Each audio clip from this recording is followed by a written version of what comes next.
STA TV, media syiar Islam. Taib, beginilah keadaan manusia. Yang ikhlas dianggap tidak ikhlas, yang tidak ikhlas dianggap bagian dari keikhlasan. Ya, Allah Subhanahu wa taala menyebutkan dalam Al-Qur'anul Karim, "Wasari'u ila maghfiratin min rabbikum wa jannatin" ila akhiril ayat. Bersegeralah kalian kepada pengampunan Rabb kalian. Ya, dan juga bersegera kalian menuju kepada surga Allah yang luasnya seluas langit dan bumi. Ya, dan juga Nabi SAW mengatakan, Allahumma inni as'alukal jannata, ya Allah aku meminta kepada engkau surgamu.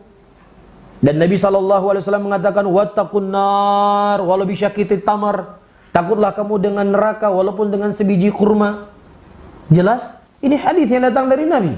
Makanya dari kalangan orang-orang sufi ya, mereka mengatakan kalau seandainya saya beribadah kepada Allah dikarenakan takut dengan neraka, masukkan saya ke dalam neraka, besarkan badan saya sehingga tidak ada satupun orang lagi yang masuk dalam neraka. Inilah kesesatan. Ini kesesatan. Iya, Rasul sendiri yang mengajarkan kepada kita, wattaqun nar, takutlah kamu dengan neraka walaupun dengan engkau sedekahkan sebiji kurma. Dan juga Allah telah ingatkan kepada kita dalam Al-Quran, wattaqun naral lati, dan takutlah kamu dengan neraka yang bahan bakarnya itu dari manusia. Ini yang diingatkan oleh Allah dalam Al-Quran. Gimana kemudian Anda mengatakan siapa yang mereka beribadah karena takut kepada Allah, karena takut masuk neraka itu bagian dari kesyirikan. Justru yang Anda buat kesyirikan nggak Anda anggap sebagai syirik.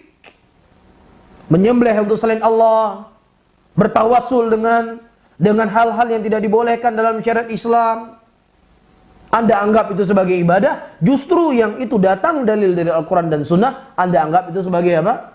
Perbuatan tidak ikhlas. Jelas di sini, seseorang ketika dia berharap pahala, karena memang Allah telah berjanji dalam Al-Quran, Rasulullah telah menyebutkan dalam hadis-hadisnya, orang yang beribadah ini akan dapat ini, akan dapat ini, akan dapat ini.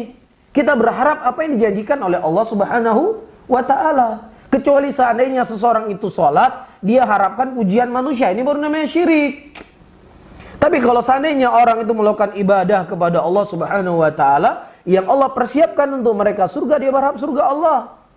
Dia takut supaya dia takut dari nerakanya Allah. Itu sebagaimana hadis-hadis yang telah saya sebutkan tadi. Wallahu ta'ala alam bissawab.